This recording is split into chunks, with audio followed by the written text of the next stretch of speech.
Welcome back to House of L.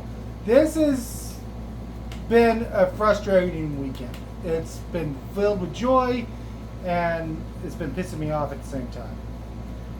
I went and saw the fabulous Superman movie twice, and everything else I've been hearing is I have these fans that are loving it just like me, and then you have the assholes that don't understand the freaking movie. I've been hearing, oh, it's too political, it's too political. Oh, it's talking about Israel. Oh, he killed in this movie. He didn't kill anyone in this movie.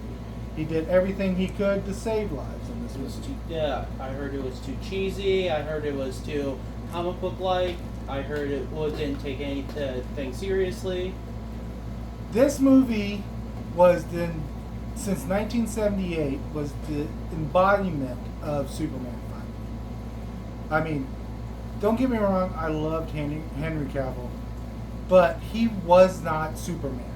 He was a bastardization of Superman. He was what New 52 did, and then ruined, and then killed off right when. And then brought back the regular Superman that everyone knows and loves. Yes. He literally didn't care about anyone but himself during The Man of Steel. That's why I didn't like it. Yeah, he finally killed Zod when all he had to do was cover his eyes. That's all he had to do. He didn't have to break his neck.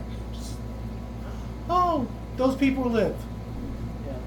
I mean, it was obvious. But no, Zack Snyder had to make him all dark and moody. That's not Superman. Superman's not dark and moody. Superman is David Cornsweat. This is this is the true Superman right now. I mean, Christopher Reeve has basically been reincarnated in the David Cornsweat. And it just irritates me when I see these people. Oh, that's the new movie thing. It irritates me when I see these people go on there and saying, oh, he killed someone. He did not kill the clone in the movie. I'm not going to tell you anything besides that because I don't want to spoil the movie for you. I want you to go see it. This is one of the best superhero movies of all time, in my personal belief. I've seen it twice. I'm probably going to go see it at least a dozen more times. I'm going to try to. Crypto was awesome. This, besides for Michael Rosenbaum, was probably the best Lex Luthor I've seen. I mean, even better than the guy that just died. George? No. The one that played in 1978. Yeah, I know. I thought his name was George. What was his name? Well, that guy. The one that played in 1978. Yeah. I mean, this guy, what's his name? James Gunn? No. David. The one that played in... Nicholas Hoult? Yeah, Nicholas Hoult. I've liked him in a lot. I liked him in the X-Men. Yeah, he was good in the X-Men. He was a good Beast. I liked him in Renfield. Oh, he was hilarious in Renfield. Warm Bodies, he was good in. And when he played Lex Luthor, what he did was he took his selfishness, basically what Henry Cavill did in The Man of Steel, he did as Lex Luthor. He was selfish. That's all he cared about was himself. I mean, Henry Cavill in The Man of Steel, it was the best Superman movie I was able to get at the time. That's why I liked it. I'm a Superman fan. But he wasn't the true Superman. And I'm just happy that we finally got someone that's actually embodying the Superman movie. I mean, the Superman character. I mean, David Cornsweat is literally breathing, and I mean, even the freaking dimples that I don't exactly like fit the Superman character.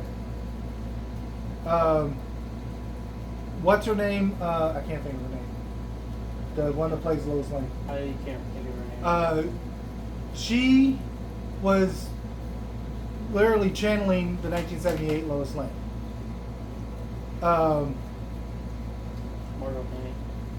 Kidder. Kidder. I think that was. Yeah. I'm bad with names, guys.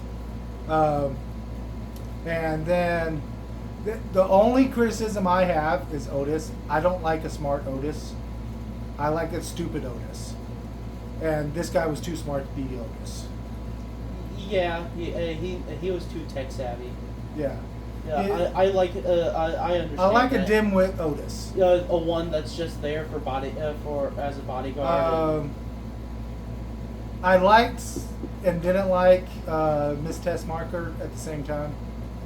I liked the dissiness, but Miss Tessmacher always had a little dim brilliance in it, and I guess they kind of did show that off. Kind of did, yeah. And she always had a heart, and that's what I liked about Miss Tessmacher. She might have been wrapped up with Lex, but she knew right from wrong eventually, even though she tried to take advantage of it, which makes her human. Yeah. What else can I say about this movie? The action was great, and I keep on hearing, oh, Superman was getting his butt whipped through the whole movie. Yes, but for a reason. When he was fighting the kaiju, all these people were giving him the stink eye for, oh, I'm trying to save it. I'm having trouble because his skin's too tough and he weighs just a little bit too much for me just to drag off into a safer place. I don't want to hurt him. And Mr. Terrific gives him a, what are you doing? Because he's not killing he's trying to save it. He doesn't want to kill anything. And he's actually irritated when Mr. Terrific kills it. Yeah.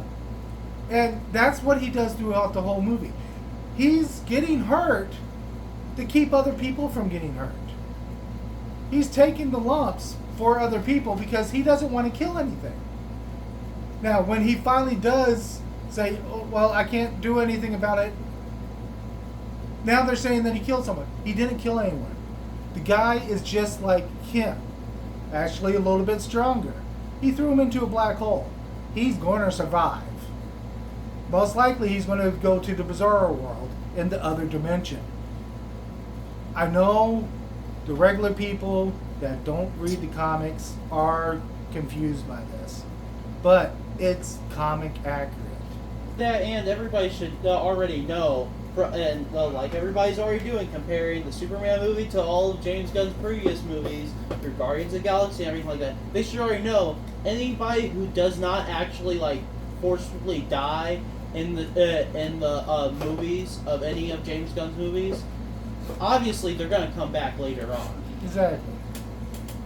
This movie, now I'm not saying it's a perfect movie. It does have its downsides. Not many, but the script was a little lacking. I'm not going to deny it. It had a few too many people in it. Jimmy, I like Jimmy, but he was a little confusing. Then I realized they were going off of the 70s Superman's Pal run with Jimmy. Because Superman's Pal run, he had a different girlfriend in every one of them. So yeah, he was a player in it. Yeah. And Perry White they didn't really go into, but this guy played a good Perry White. Now granted, he was smoking through the whole thing, and I'm pretty sure smoking's outlawed in pretty much all buildings now. Yeah. In all working buildings. But once again, it's Perry White. He doesn't care. Yeah, but he's still an employee. And once again, the Perry White and Man of Steel, they didn't give him a backstory or much lines either. So why would they give this guy one? And Jimmy had a little bit of backstory, but not much. Yeah, they did something. But Cat Grant had no backstory, but she's Cat Grant. She's not supposed to have a backstory. I mean, the sports reporter didn't have a backstory, but he was just there to egg Clark on. Yeah, that's pretty much why he's there. unless you're gonna do a show, you really don't need much of it. Now, the other reporter that they had listed on there that was from the comics, I wish they would have gave him lines. They didn't really give him lines. Yeah, I don't understand why he was even in the ship.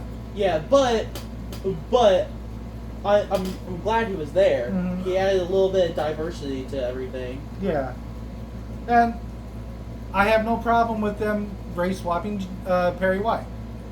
I have no problem with that either, as long as they do it with the right actor. With a competent actor. Yeah. And they don't do it just out of willy-nilly. Yeah. And I personally think that James Gunn was like, oh, this guy would be perfect for Perry White. And he's good at Perry White. Yeah. I mean, Perry White is not exactly someone that is not okay to race swap. Now, Jimmy is a different story. He needs to be a redhead. But that's just my personal opinion. The Kents, I love what he did with the Ma and Pa Kent. They reminded me of my freaking grandparents in Arkansas. Yeah, a lot of people were saying that they're too hillbilly.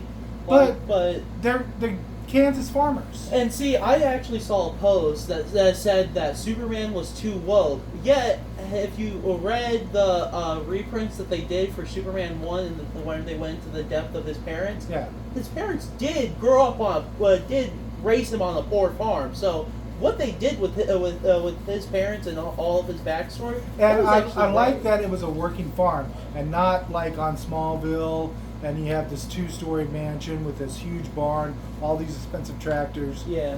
I'm sorry, that is a well-funded farm operation. If anyone knows farming, they know that's a well-funded farm operation. The one that they had, yeah, he probably had 150 acres, but it's Kansas farmland. And he had cows on it, and he had his mobile home, that was a double-wide mobile home in the middle of the cow pasture. Yeah. So he's using every bit of field. It's a working farm.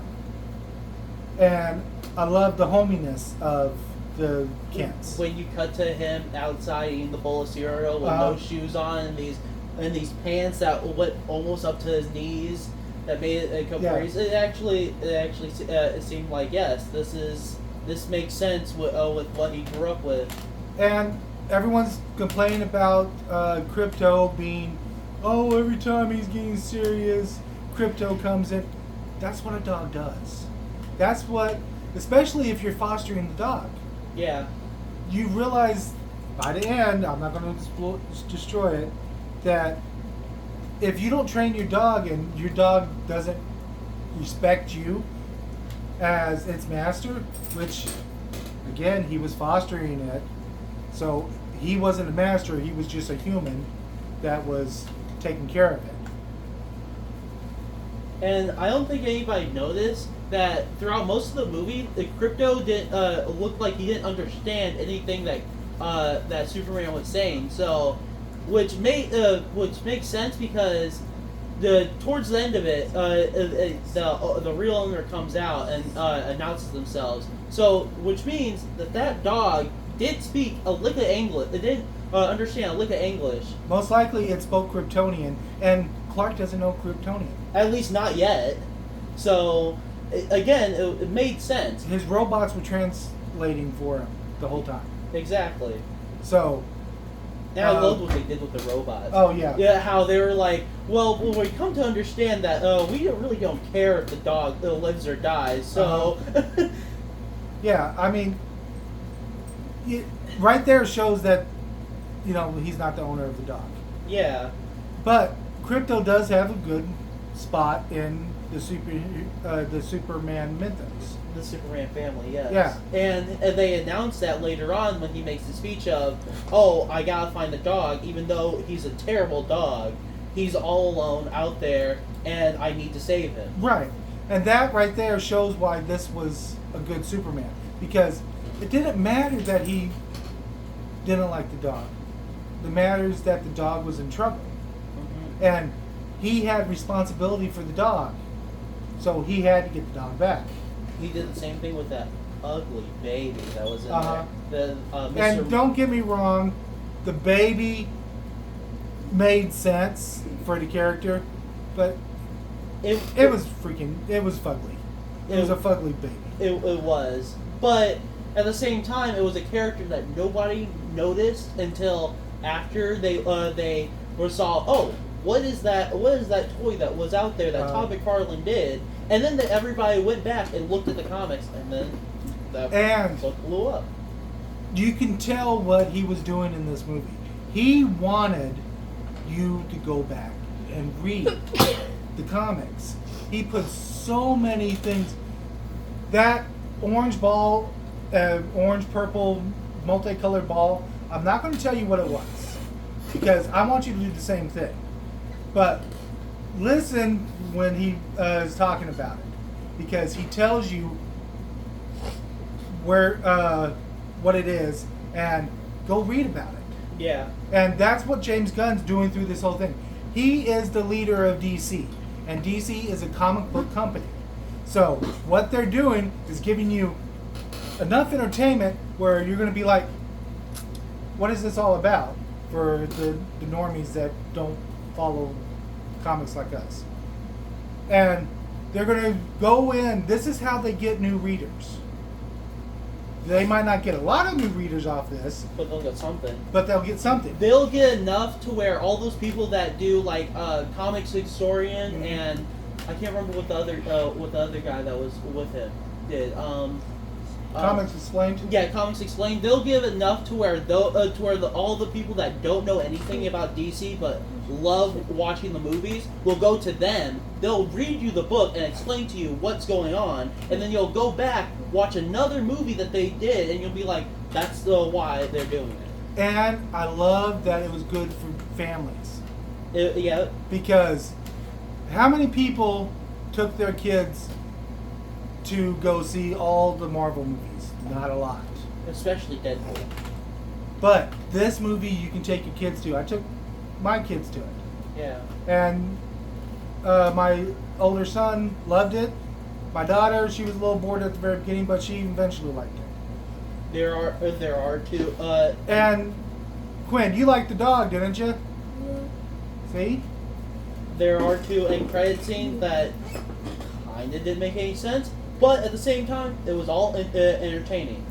The mid-credit scene and the post-credit scene, Gunn's already said he's not going to give you hints to what's coming up next. That's all going to be in the movie. And that's the reason why there's not many cameos. The mid-credit scene and the post-credit scene are a bookmark to the movie. You'll have that little answer, and they answer it at the very end. Yeah, you'll be like, oh, I wonder what they do about those buildings. And you'll find out. It's if you like the movie, if you stay, you'll get something out of the post-credit scenes. It's like when you. It's a post-credit. It's like whenever you watch the end of Deadpool and you stayed until the end, and then all it was him walking out of the shower, being like, "That's all we have. Mm-hmm. We may have more in the next movie, but that's if you come and see it." And then that's it. You'll just enjoy the watching it in total. Now, the one thing I do have a problem with that DC did, and I know why they did it, because they want to make money. But for us Superman collectors, you're killing us with the freaking merch. I got this, I got this, I got this, I got this. Show them the robot. Yeah. It's number 4. I searched all over for this robot, because they only sell it in certain places now. Let me see it. It's like right. But, and now they're doing a neck. It's James Gunn's killing me with the merch, but it's a good thing and it's a bad thing at the same time. Yeah. I mean, I haven't had this much merch available for a Superman collector for years, but he got me used to not having any merch.